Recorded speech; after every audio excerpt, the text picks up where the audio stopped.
Hallo liebe Zuschauer und einen guten Morgen am Montag, den 18. September.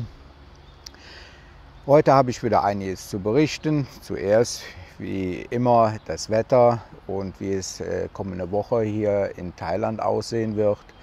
Dann bringe ich die News und dann was war mit den Auswandern weltweit. Da haben sich einige gemeldet. Und dann komme ich auf meinen Kanal und auf einige Videos möchte ich eingehen, die ich gebracht habe letzte Woche. Lassen wir uns jetzt erstmal das Wetter ansehen.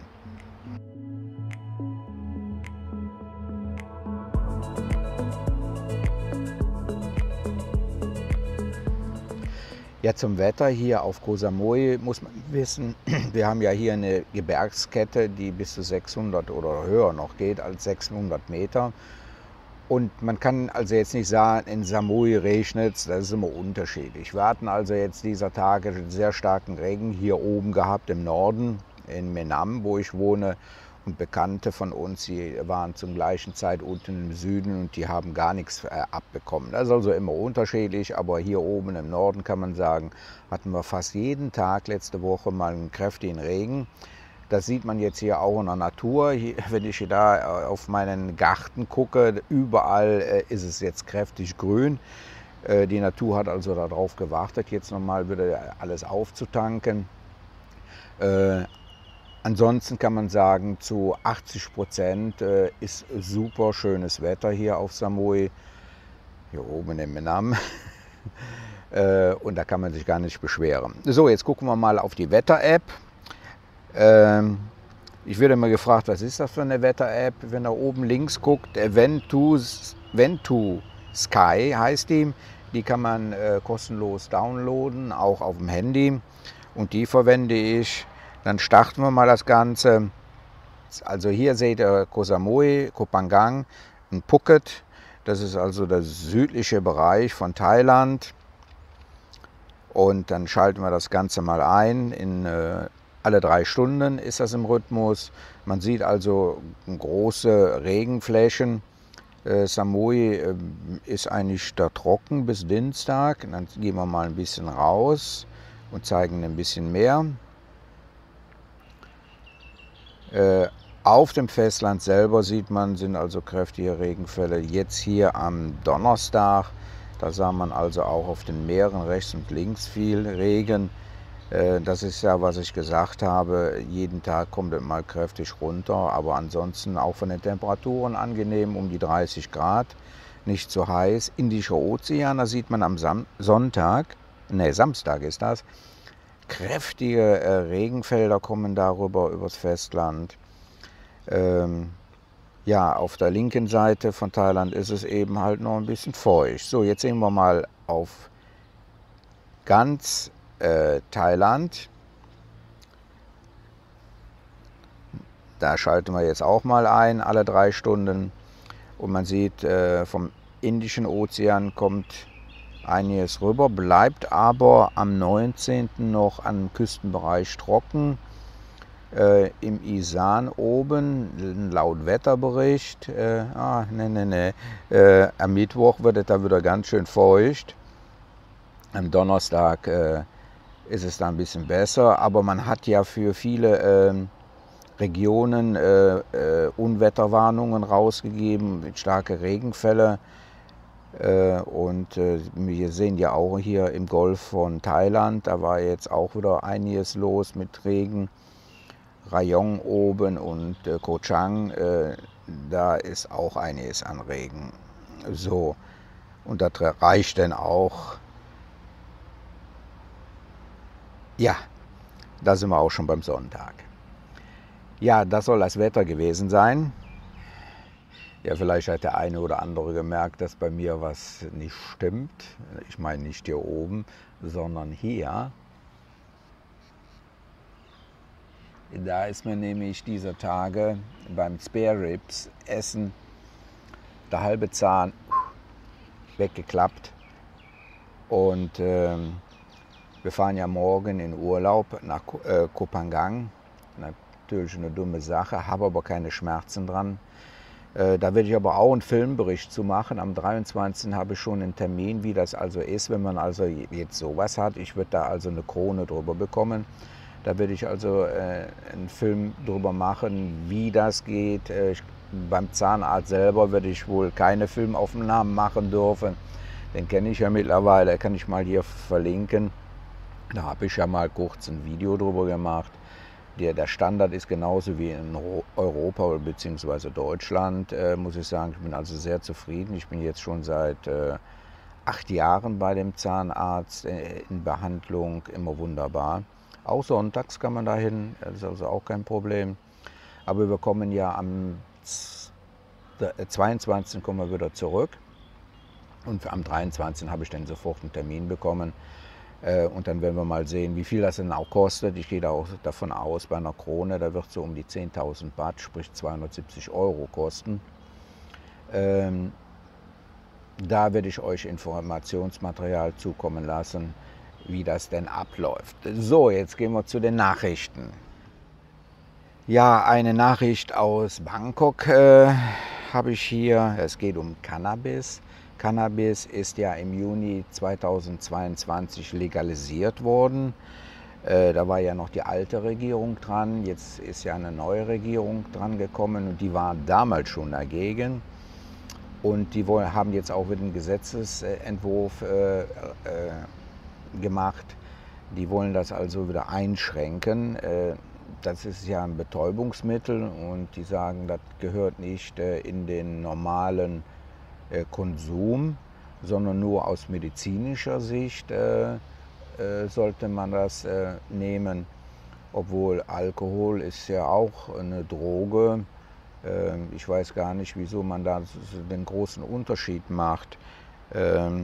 Ich habe ja Cannabis, kann ich ja hier mal verlinken, habe ich ja mal getestet. Für mich ist es nichts, muss ich sagen. Und wenn das jeder selber feststellt, dass das für einen nicht das Richtige ist, dann hat man die persönliche Freiheit der Entscheidung und dafür bin ich immer. Ich nehme es nicht. Ich trinke mein Bier oder ein Whisky und komme da eher mit klar, sage ich mal so. Also dieses THC, dieses Betäubungsmittel, will man also so weit einschränken, dass über 0,2 das eingeschränkt wird. Das soll so in den Gesetzesentwurf reinkommen. Und werden wir mal sehen, was da auf die Geschäfte vor allen Dingen, die hier sind, also alle paar 100 Meter hat man hier einen Cannabis-Shop, was auf die zukommt, ob die Investitionen für die Geschäfte, aber auch für die Plantagen. Wir haben also auch hier auf Samui Plantagen. Aber das ist alles noch unter dem jetzigen Gesetz legalisiert. Mal gucken, wie das aussieht, wenn da was Neues kommt. Nun kommen wir zu Pattaya. Da geht es um die Beach Road. Ich kann mich daran erinnern, letztes Jahr war ich ja auch da gewesen, kann ich ja hier mal verlinken. Da habe ich Pattaya besucht und habe darüber auch einen Film gemacht. Dass da überall Baustellen waren und da hofft man ja jetzt pünktlich zur Hochsaison die ganze Straße fertig zu haben. Sie sieht natürlich jetzt toll aus, wenn ich also so die Bilder sehe. Und da warten wir mal ab. Die Fertigstellung soll am 30. September 23, also dieses Jahr sein, lese ich hier. Ja, wird ja nur noch schöner sein. Dann habe ich einen Bericht gelesen, dass im Süden von Pattaya vermehrt Autos auch aufgebrochen werden. Da sollten also die Touristen darauf achten, keine Wertgegenstände in den Autos zu deponieren, vor allen Dingen nicht offen. Kameras, Videosysteme oder Handys. Da ist es also, sind mehr Einbrüche gemeldet worden. Zu Hua Hin habe ich nur einen Bericht. Da werden Sterilisationen durchgeführt, aber nicht an Menschen, sondern an Affen. Das soll also da schon eine Plage sein, die freilaufenden Affen, dass sie sich also nicht vermehren. Die werden also demnächst gefangen oder viele werden gefangen und dann sterilisiert. Ich bin glücklich, dass wir hier auf Koh Samui keine Affen haben. Ich habe das mal erlebt, die klauen ja wie die Raben. Und wenn die dann ihre Hauer zeigen, meine Zähne mit der Lücke, dann bekommt man Respekt. Da kommt so ja der Jem, mein Labrador, nicht mit. Die haben so richtig lange Hauer und dann geht man einen Schritt zurück. Und wenn der das Handy in der Hand hat, da muss man ihm schon was Gutes anbieten, damit er das eintauscht. Ja, zu Samui, da haben wir einen traurigen Fall eigentlich, was hier passiert ist. Da war eine Schießerei am Airport hier. So was ich mitbekommen habe, ging es da bei den Taxifahrern so richtig zur Sache, die da ja, Konkurrenten sind. Und da kam es eben halt zum Schusswechsel. Gott sei Dank ist niemand verletzt worden. Ich konnte aus den weiteren Nachrichten nicht sehen, ob der jetzt gefasst worden ist. Aber wenn so Banden, das ist ja die Mafia untereinander, die sind da skrupellos vor vielen Jahren. Da war auch mal so ein Fall bei den Jetskis, da wurde ein junger Mann erschossen. Aber bisher sind immer Touristen ausgeschlossen aus dieser Aktion. Ich kenne das vor vielen, vielen Jahren, da war das hier Tagesordnung fast. Dieser Bandenkrieg, sage ich mal,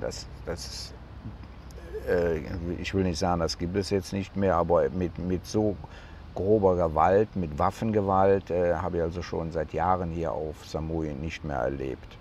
Mal gucken, was da die Nachrichten demnächst bringen. Ich hatte ja in einem meiner Filme gesagt, beziehungsweise beim Auswandern-Film, wandere aus, solange du noch kannst. Ja, und jetzt kommt die Nachricht drüber von England, dass die jetzt alle Rentner, die außerhalb von England leben, nicht an den Rentenerhöhungen daran teilnehmen dürfen. Das, ich glaube, 18% Rentenerhöhung, und die sagen, nein, die brauchen das nicht, die zum Beispiel in Thailand leben, weil der Lebensstandard oder nicht der Lebensstand, die Lebenserhaltungskosten hier geringer sind, die brauchen das nicht. Wie ihr seht, das sind ja schon die ersten Maßnahmen, das freie Reisen einzuschränken. Das muss man sich mal auf die Zunge zugehen lassen. Man hat also da gearbeitet für die Rente und dann wird man einfach von der Regierung, in dem Fall England, ausgeschlossen bei einer Erhöhung. Und man kann nur hoffen, dass die Regierung in Deutschland, vor allen Dingen die Grünen, nicht auf diese bescheuerte Idee kommen und dadurch also noch den Krieg finanzieren. Und ich würde mich freuen, wenn ein Regierungswechsel stattfinden würde, wo die Grünen zum Beispiel nicht daran teilnehmen würden.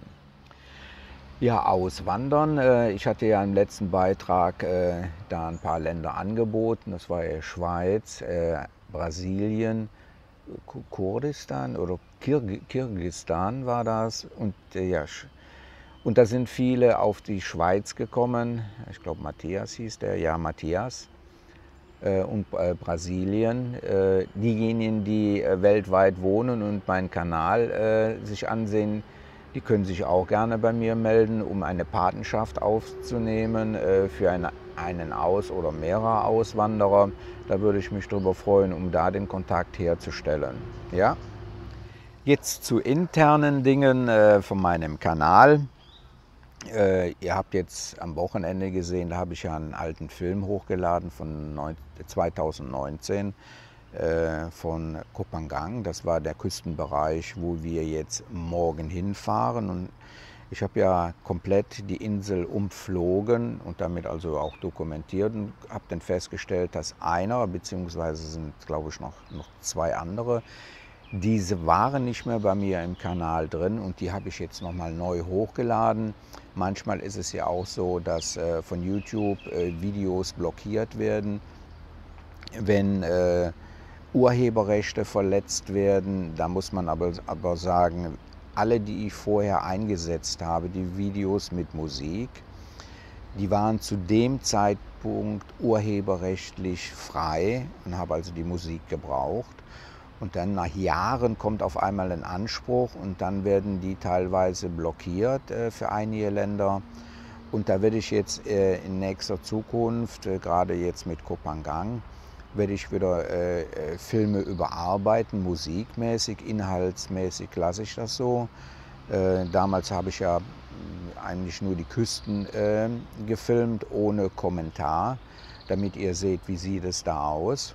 Für mich war das jetzt auch hilfreich, diesmal zu sehen, wie sieht der Küstenabschnitt aus, wo wir hingehen. Wir gehen also im Norden von Kopangang.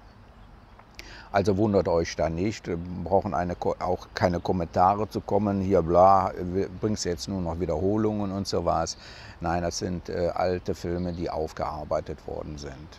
Was ich jetzt vorhabe, Livestreams morgens. Ich habe also jetzt mal ein paar Tests gemacht morgens und über 1000 Klicks sind da teilweise auch drauf gekommen, also ist das Interesse da. Und da habe ich mir gedacht, morgens, wenn ich aufstehe, dann schalte ich auch den Computer ein und dann mache ich einen Livestream. Nach unserem Urlaub, wie gesagt, nach dem 24., nach dem Arzt oder auf den 23. fange ich vielleicht schon damit an. Dann seht ihr also so eine Viertelstunde, eine halbe Stunde, je an dem, seht ihr, wie es denn hier aussieht. Die Kamera, die schwenkt ja um 360 Grad mit einer schönen Musik und vielleicht der eine oder andere bekommt wieder Fernweh nach Samui und sieht denn das aktuelle Wetter an dem Morgen. Ja, ich habe ja schon ein paar Mal angesprochen, dass wir morgen in Urlaub fahren. Da haben wir also gestern eine herbe Enttäuschung erleben müssen. In der Vergangenheit bin ich ja immer mit dem Auto bzw. mit dem Roller rüber mit der Fähre. Da waren wir gestern bei der Ratcha-Fähre und die sagen, nein, wir fahren nicht mehr Kopangang direkt an. Ihr müsst erst nach Don Sac und dann nach Kopangang. Das heißt 4 Stunden auf dem Meer, um mit einem Fahrzeug nach Kopangang zu kommen. War natürlich eine Enttäuschung. Ich wollte ja mit meinem Ford Everest dahin, weil er ja auch bequem ist. Und ich habe ja auch einiges an Equipment dabei. Geht also nicht mehr. Vielleicht, wenn der Tourismus hier weiter ansteigt und die Leute wollen jetzt direkt von hier aus, aber im Moment ist das nicht. Lösung war für uns in dem Fall die Long Praia Highspeed-Fähre, das ist ja der Katamaran. Da werden wir morgen um 12:30 Uhr, glaube ich, fährt der los. Dann sind wir dann in knapp 40 Minuten sind wir drüben auf Kopangang und dann werden wir da mit dem Taxi vom Hotel dann abgeholt. Das also nur zur Information. Da hat sich also auch was geändert. Ja, zu den Filmbeiträgen, da ist besonders der Film eingeschlagen mit dem Garten von Wienert, dass da wo die Schnecken drin sind und sie hat also schon das Handtuch geschmissen, hatte keine Lust mehr und da sind also sehr, sehr viele Beiträge gekommen, Kommentare, was wir machen können, von Kaffeesatz rein, verschiedene Pflanzungen dazwischen.